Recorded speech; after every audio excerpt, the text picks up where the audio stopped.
যে নিজের মাথার মহিলাদের মাথার চুল নিজের স্বামীকে দেখাইলে সওয়াব, আর ভিন্ন পুরুষে যদি দেখে তাহলে আযাব। নবীজি সাল্লাল্লাহু আলাইহি ওয়াসাল্লাম যেইভাবে তাকে আমল করার জন্য বলেছিল, ওই মহিলা ঠিক সেইভাবে আমল করে। যখন স্বপ্নে দেখতেছে তার কন্যা সন্তানটা হাউমাউ করে চিৎকার পারে, বলতেছেন যে জাহান্নামের মাধ্যমে তো আযাবই আযাব, কিন্তু বেশি আযাবগুলা কি কারণে তুমি একটু বলো। এখনো নবী দুনিয়ার মাধ্যমে জিন্দা আছে, আমি নবীকে নালিশ করব, হে আল্লাহর নবী সাল্লাল্লাহু আলাইহি ওয়াসাল্লাম, আপনি আমার মেয়ের জন্য দোয়া করেন, যাতে করে আল্লাহ তাআলা আমার মেয়েকে যাতে জাহান্নামের আগুন থেকে বাঁচায়া দেয়। একটু খেয়াল করে শুনবেন আমার মা বোনেরা, আল্লাহর নবী সাল্লাল্লাহু আলাইহি ওয়াসাল্লাম তার কথা মোতাবেক ওই মা তার সন্তানকে জিজ্ঞাসা করলো, হে আমার সন্তান, কেন তোমাকে অতিরিক্ত আযাবগুলো আমি জাহান্নামের মাধ্যমে দেখতে পাচ্ছি? ফেরেশতারা কয়লাগুলো জমা করে তোমার মাথার মাধ্যমে তুলে দেয়, ফেরেশতারা জাহান্নামের কয়লাগুলো ধরা করে তোমার জিহ্বার মাধ্যমে তুইলা দেয়, ফেরেশতারা কয়লাগুলো জমা করে তোমার হাতের মাধ্যমে তুইলা দেয়। আমি একটু তোমার কাছে শুনতে চাই, অতিরিক্ত আযাবগুলো তোমাকে যখন দেওয়া হয় তুমি হাউমাউ করে চিৎকার মারো আর মা মা কয়ে ডাকো। আমি মা সইতে পারি না যখন তুমি চিৎকার দাও, আম্মা আমাকে বাঁচাও, আমাকে বাঁচাও, আমাকে বাঁচাও, এইভাবে যখন চিৎকার মারো আমি আর সহ্য করতে পারি না। তাই আমি বলি, আমাকে একটু শোনাও। এখনো নবী দুনিয়ার জমিনের মাধ্যমে জীবিত আছে, আমি নবীর কাছে গিয়ে নালিশ করব, তোমার জন্য দোয়া করবে, আল্লাহ তাআলা নবীর দোয়া কবুল করে তোমাকে জাহান্নামের আগুন থেকে মুক্ত করে দিবে। মেয়েটা বলতেছেন, মা আমি যখন দুনিয়ার জমিনের মাধ্যমে জিন্দা ছিলাম, জীবিত ছিলাম, আমি যখন রাস্তায় ঘোরাফেরা করতাম মাথার মাধ্যমে আমি কাপড় লইতাম না, মাথার চুলগুলা খোলা রাখতাম, মাথার চুলগুলা ভিন্ন পুরুষে দেখে আফসোস করতো, আরে মেয়ের মাথার চুলগুলা দেখার মাধ্যমে করস কত সুন্দর, এইভাবে আফসোস করতো। আল্লাহর নবী সাল্লাল্লাহু আলাইহি ওয়াসাল্লামের কথা মোতাবেক আল্লাহ তাআলা মাথার চুল খোলা রাখার কারণে জাহান্নামের মাধ্যমে আমাকে অধিকাংশ আযাব দিয়ে গ্রেফতার করে রাখছে। ওই মাথার চুলগুলা খোলা রাখার কারণে আজকে ফেরেশতারা জাহান্নামের আঙ্গরাগুলো কয়লাগুলো দলা করে করে আমার মাথার মাধ্যমে রাখা দেই, মা আমি সহ্য করতে পারি না। আম্মা জান বলতেছেন, মেয়ে বলো তোমার জিহ্বার মাধ্যমে কেন ফেরেশতারা জাহান্নামের আগুনগুলো দলা করে করে ওই আঙ্গরাগুলো দলা করে করে কি কারণে জিহ্বার মাধ্যমে রাখা দেয়? মেয়েটা বলতেছেন, মা আল্লাহর নবী সাল্লাল্লাহু আলাইহি ওয়াসাল্লাম বলেন, আমার উম্মতের মাধ্যমে আল্লাহ তাআলা বলেছেন উম্মতেরা যদি দুইটা বস্তুর গ্যারান্টি দিতে পারে, একটা হলো মুখের জিহ্বার গ্যারান্টি, একটা হলো নিজের লজ্জাস্থানের গ্যারান্টি।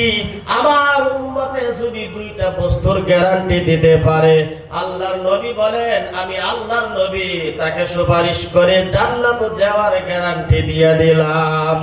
এক নাম্বার হলো জুবানের হিফাজত, দুই নাম্বার হলো লজ্জাস্থানের হিফাজত করার জন্য আল্লাহর নবীর কথা মোতাবেক এক নাম্বার জুবানের হিফাজত করা।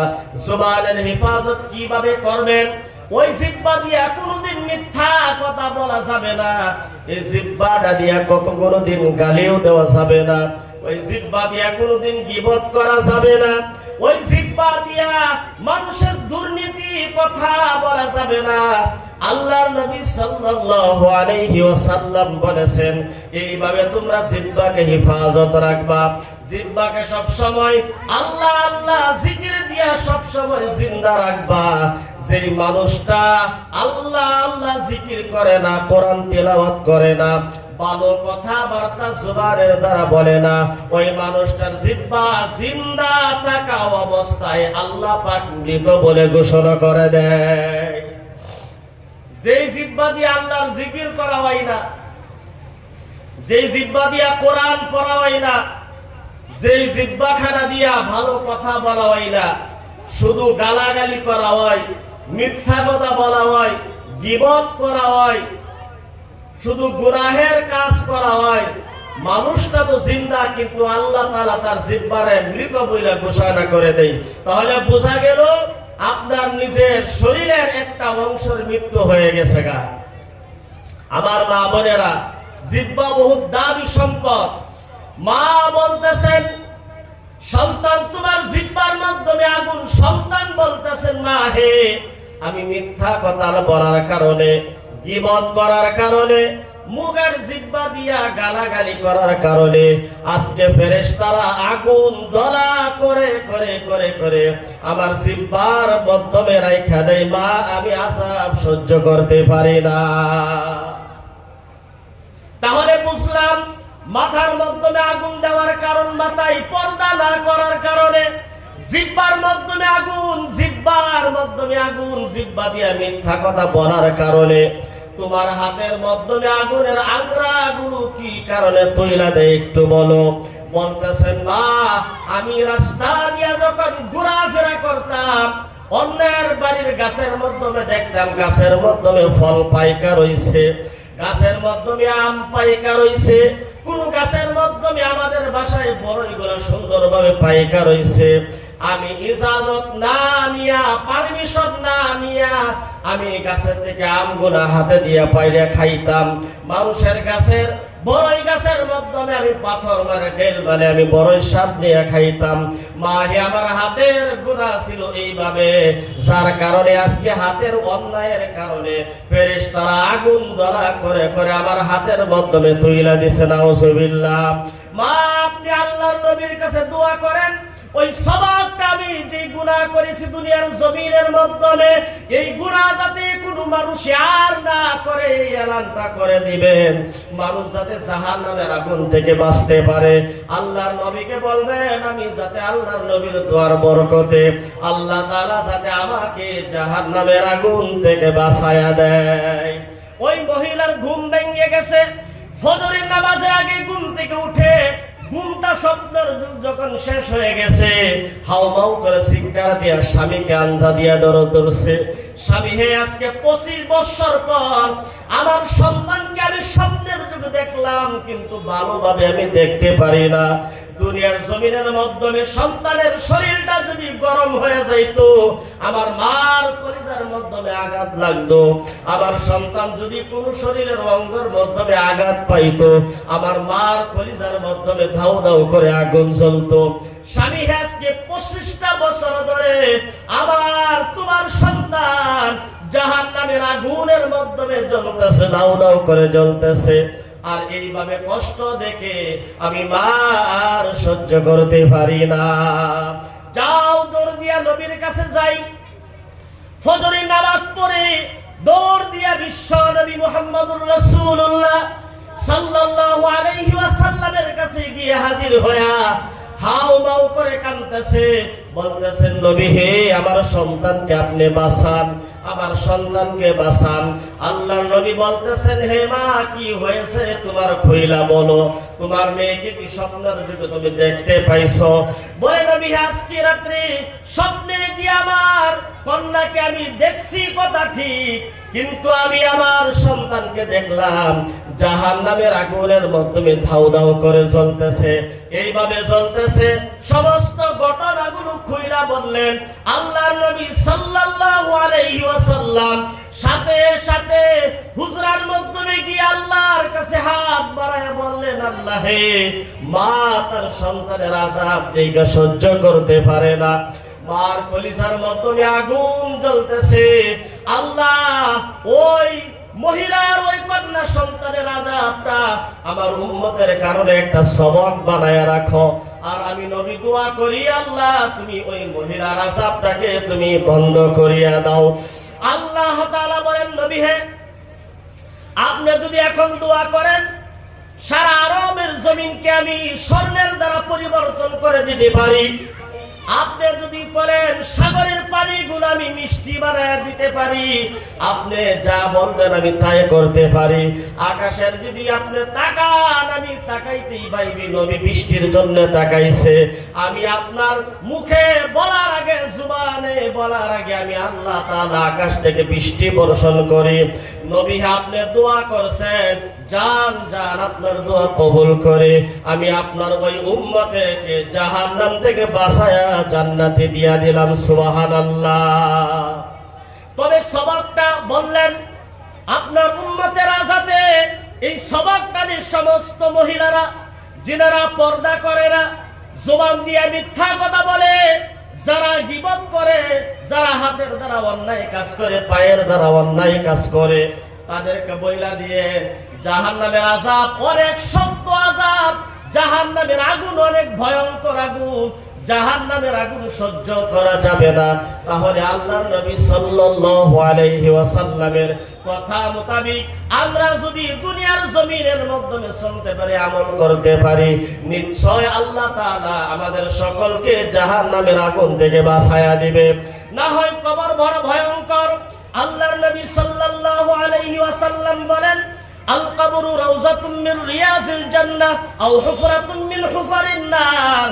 আল্লাহর নবী বলেন, কবর হলো জান্নাতের টুকরা থেকে একটা টুকরা কারোর জন্য, আর কারোর জন্য জাহান্নামের আগুন, জাহান্নামের কুণ্ড থেকে একটা কুণ্ড। তার মানে হলো দুনিয়ার জমিনের মাধ্যমে যারা আল্লাহর আশিক বান্দা হইতে পারে, নবীর আশিক যদি উম্মত হইতে পারে, আর নামাজ কায়েম ভালোভাবে করতে পারে, কোরআনের কথা মানতে পারে, নবীর সংবিধান মতনে যে জিন্দেগি দুনিয়ার জমিনের মাধ্যমে চালাইবে, তার জন্য কবরটা হয়ে যাবে জান্নাতের একটা বাগান।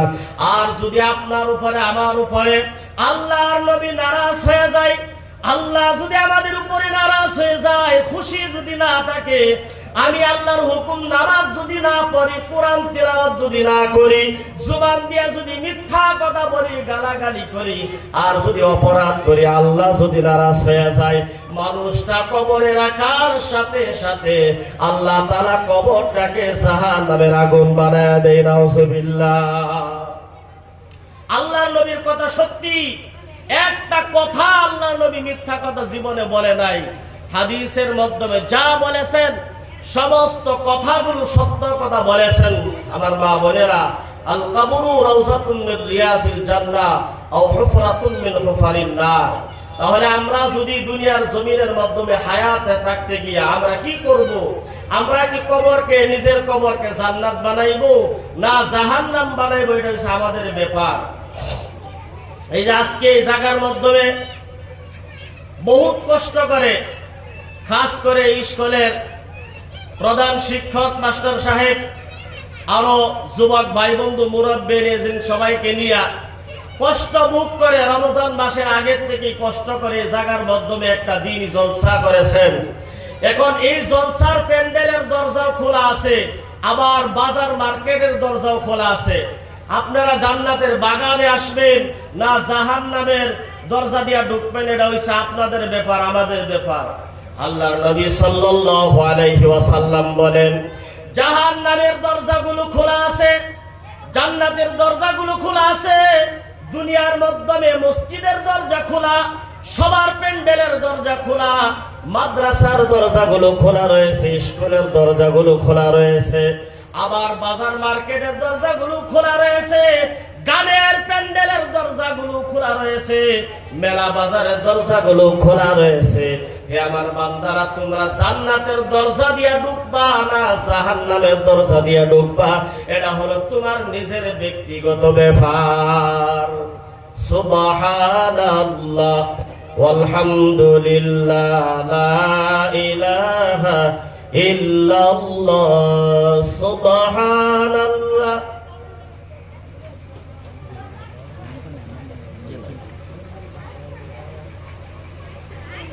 আমার মা বোনেরা, যখন মানুষের কবর রাখা হয়, যারা কবর রাখে তাদেরকে জিজ্ঞাসা করবেন যে কবরে যখন মানুষের রাখা হয়, রাখার পরে কি করা হয়?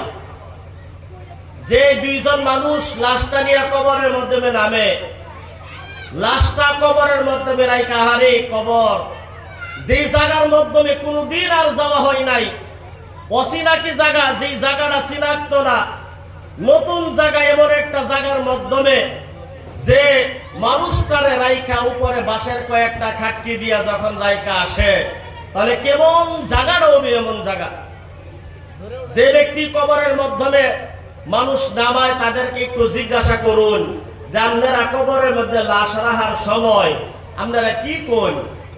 ওই মৃত ব্যক্তির শিরার মাধ্যমে আঙ্গুল দিয়ে এই দোয়াটাই পড়ে, বিসমিল্লাহি ওয়া আলা মিল্লাতি রাসূলিল্লাহ, বিসমিল্লাহি ওয়া আলা মিল্লাতি রাসূলিল্লাহ। তার অর্থ হলো আল্লাহর নামে ওই মানুষটাকে নবীর দলের মাধ্যমে উঠায়া দিলাম। আল্লাহর নামে ওই মানুষটা, যে মানুষটাকে কবরের মাধ্যমে রাখলাম, আল্লাহর নামে ওই মানুষটাকে আল্লাহর নবীর দলের মাধ্যমে উঠায়া দিলাম। আমার মা বোনেরা, আল্লাহ তাআলা সকলকে চিন্তা ধারা দিয়েছে, মাতার মাধ্যমে আল্লাহ তাআলা সকলকে বুঝার শক্তি দিয়েছে।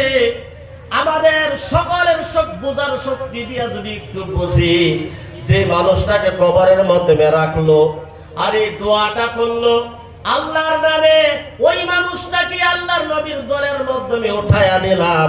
এখন আমরা দুনিয়ার জমিনের মাধ্যমে থাইকা যদি আল্লাহর নবীর কাজ না করি,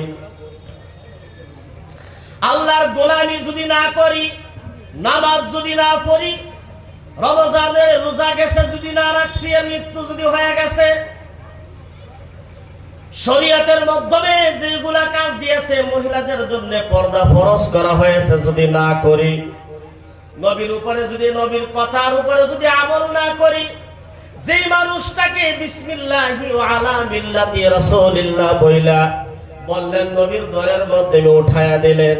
আল্লাহর নবী বলেন, আল্লাহর নবী বলে, দুনিয়ার মাধ্যমে থাকতে গিয়ে আমার দলের মাধ্যমে ছিল না, এখন আমি মরা মানুষটাকে আমার দলের মাধ্যমে গ্রহণ করব না। আল্লাহর নবী কয়, দুনিয়া থাকতে গিয়া তোমরা কোনদিন একদিনও সুন্নতের কথা মনে করছো না, একবার ওই কথাটা চিন্তা করছো না যে আল্লাহ তাআলা সারা দুনিয়াটা যে এত সুন্দরভাবে সৃষ্টি করেছে, কার খাতিরে সৃষ্টি করেছে? বিশ্ব নবী মুহাম্মদুর রাসূলুল্লাহ সাল্লাল্লাহু আলাইহি ওয়াসাল্লামের খাতিরে আল্লাহ তাআলা এই দুনিয়াকে সৃষ্টি করেছে। একবারও তো তোমার মাথায় এই চিন্তা আসলো না, এখন মইরা গেছো, মরার পরে মরা লাশটারে কইতাছে যে নবীর দলে উড়াইয়া দিলাম।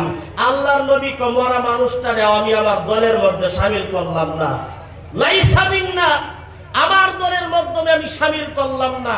নবী যদি কয় আমার দলের মধ্যে আমি শামিল করছি না, তাহলে এই জায়গা অবস্থাটা কি হইব?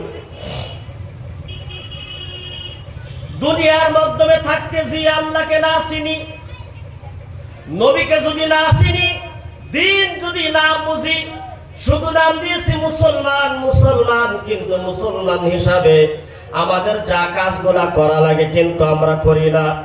মুসলমান হিসাবে আমাদের আধার কার্ডের মাধ্যমে নাম মুসলমান, আমাদের পান কার্ডের মাধ্যমে, ভোটার লিস্টের মাধ্যমে শুধু মুসলমান থাকলেই হবে না, আল্লাহ তাআলার রেজিস্টারের মাধ্যমে মুসলমান বলে গ্রহণ হইতে হবে। মা বোনেরা, আল্লাহর নবী সাল্লাল্লাহু আলাইহি ওয়াসাল্লাম বলেন, মানুষ কবরে রাখার পর 40 কদম যাইতে যতটুক সময় লাগে, অতটুক সময়ের মাধ্যমে দুইজন ফেরেশতা তার কবরের মাধ্যমে আয়েশা হাজির হয়ে যায়। আর আয়েশা তাকে প্রশ্ন করে, মার রাব্বুকা, তোমার রবকে, তোমার আল্লাহকে এই প্রশ্ন কবরের মাধ্যমে করবে। মার রাব্বুকা, আমরা যদি নামাজ না পড়ি, আমরা যদি আল্লাহর গোলামি দুনিয়ার মাধ্যমে না করি, যে ব্যক্তি আল্লাহর গোলামি দুনিয়ার মাধ্যমে করছে না, মরার পরে কবরের মাধ্যমে যখন ফেরেশতারা প্রশ্ন করবে মার রাব্বুকা, সে জবাব দিতে পারবে না, সে বলবে লা আদরি, হাইহাত লা আদরি, আমি কিচ্ছু জানি না। আর যদি আল্লাহকে বিশ্বাস করেছি, আমানতু বিল্লাহি وملائكته وكتبه ورسله واليوم الآخر والقدر خيره وشره من الله تعالى والبعث بعد الموت আল্লাহর উপরে ঈমান এনেছি ফেরেশতাদের উপরে ঈমান এনেছি বিশ্বাস করেছি কিতাবের উপরে বিশ্বাস করেছি মরার পরে আবার জিন্দা করবে আমাদের সকল ভালো মন্দ তকদির উপরে বিশ্বাস করেছি আর এইভাবে যদি আল্লাহর গোলামি করে যদি দুনিয়া থেকে বিদায় হয়ে কবরের মধ্যে চলে যায় তাহলে যখন জিজ্ঞাসা করবে মার রব্বুকা সাথে সাথে জবাব দিবে রব্বি আল্লাহ আমাদের রব হলো আল্লাহ সুবহানাল্লাহ। আমরা যদি নামাজ পড়ি দ্বিতীয় নম্বরে প্রশ্ন করবে মা দীনুকা, এর অর্থ হলো জবাব দিতে হবে দীনুনা ইসলাম, আমাদের দিন হলো ইসলাম, কিন্তু আমরা দিন ইসলাম আমাদের নাম মুসলমান। ইসলাম ধর্মে থাকতে গিয়া আমরা যদি ইসলাম ধর্মের কোনো কাজ না করি তাহলে আমাদের প্রশ্নের উত্তর হবে ফেরেশতারা জিজ্ঞাসা করবে মা দীনুকা, তোমার দিন কি? বলে হায় হাত লা আদরি, আমি এই বিষয়ে কিছু জানি না। মান নবিয়ুকা, তৃতীয় নম্বর প্রশ্ন করবে তোমাদের নবীকে, অথবা কবরের মাধ্যমে সরাসরি নবীকে দেখানো হবে মা কুনতা তাকুলু হাদার রাজুল, এই মানুষটার বিষয়ে তোমরা কি বলো? আমরা যদি নবীর কথা যদি মানছি, নবীর কথা মতে যদি দুনিয়ার মাধ্যমে আমল করছি তাহলে জবাব আসবে হাযা নাবিয়ুনা মুহাম্মাদুর রাসূলুল্লাহ সাল্লাল্লাহু আলাইহি ওয়াসাল্লাম, এইজনই হলো আমাদের বিশ্ব নবী মুহাম্মাদুর রাসূলুল্লাহ সাল্লাল্লাহু আলাইহি ওয়াসাল্লাম। আর যদি আমরা নবীকে মানছি না, নবীর কথা মোতাবেক দুনিয়ার মাধ্যমে আমল করছি না, তাহলে জবাব আসবে হায় হাত লা আদরি, আমি এই বিষয়ে কিছু জানি না। সম্মানিত মা এবং বোনেরা, কবর আমি বলছিলাম কবর হলো জাহান্নামের বাগান থেকে একটা বাগান, আর হয় জাহান্নামের হিস্সা থেকে একটা অংশ কবর। আল কবরু রাউযাতুম মিন রিয়াজিল জান্নাহ আও হুফরাতুম মিন হুফারিন নার। আমার মা বোনেরা, অন্ধকার কবর সাপ বিচ্ছুর ঘর, যেই ঘরের মাধ্যমে আমার দাদা শুয়ে রইছে, যেই ঘরের মাধ্যমে আমার আব্বা শুয়ে রইছে, যে ঘরের মাধ্যমে আমার আম্মা শুয়ে রইছে, এতদিন পার হয়ে গেল, আম্মা দুনিয়ার জমিন থেকে বিদায় হয়ে গেছে। যে আব্বা কষ্ট ভোগ করে সন্তানকে বড় আদর করে, আবার আব্বা রোদের মাধ্যমে কষ্ট ভোগ করে সন্তানকে রোজগার করে সন্তানের মুখে হাসি ফুটাইছে। মা 10 মাস 10 দিন পেটের মাধ্যমে ধারণ করেছে। মা যখন সন্তান পেটে নিয়া, যদি মার পেটের মাধ্যমে খিদা লাগছে মা খাবে, সন্তান পেটের মাধ্যমে আঘাত করেছে, মা ওইটা দাঁড়ায় গেছে, খাইতে পারে নাই। মা পেটের ব্যথা দিয়া বিছানার মাধ্যমে শুয়ে গেছে, মার খাইতে পারে নাই। আব্বা জিজ্ঞাসা করলো তোমার কি হয়েছে, কেন খাও নাই? বলে তুমি খাও, আমার মন চাই নাই খাইতে। সন্তান পেটের মাধ্যমে লাথি মেরেছে, পেটের মাধ্যমে থাকতে গিয়া এত কষ্ট ভোগ করে মা সন্তানকে দুনিয়ার জমিনের মাধ্যমে আনছে। এই মা কষ্ট কবরের মাধ্যমে জানি না কার কবরের মাধ্যমে কি অবস্থা। আব্বা কি হালতে কবরের মাধ্যমে ঘুমায়া রইছে, মা কি হালতে কবরের মাধ্যমে ঘুমায়া রইছে। আর অনেক এমন আছে সন্তান মার বুক খালি করে মা বাবার সম্মুখ দিয়া সন্তানের লাশটা কবরের মাধ্যমে গেছে। ওই সন্তান মা বাবার দুয়ার হাতের দিকে তাকায় রইছে। আহারে মা বাবা যদি আমার জন্য দোয়া করতো, আমি কবরের মাধ্যমে শান্তির মাধ্যমে ঘুমাইতে পারতাম। আমার আব্বা সন্তানের দিকে তাকায় রইছে, আম্মা সন্তানের দিকে তাকায় রইছে। এই আদরের সন্তান এত ধন সম্পদ দুনিয়ার জমিনের মাধ্যমে রাইখা গেছে, লাখ কোটি টাকার মালিক বানায় আমি দুনিয়ার থেকে বিদায় হয়ে গেছি। তুমি দুনিয়ার জমিনের মাধ্যমে 4 চাক্কা গাড়ি দিয়া ঘুরো, তুমি দুনিয়ার জমিনের মাধ্যমে বিল্ডিং বানাইছো, ঘরের মধ্যে এসি লাগায়া ঠান্ডা হাওয়া খাইতেছো, শীতের দিন আসলে দামি দামি ব্ল্যাঙ্কেট নিয়ে ঘুমাও, আর কত দামি দামি খানা খায়া তোমরা দুনিয়ার মাধ্যমে ঘোরাফেরা করতেছো।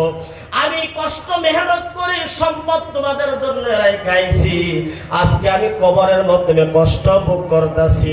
এর সন্তানেরা একটু দোয়া করবে আমার জন্য, আমি যাতে কবরে শান্তিতে ঘুমাইতে পারি।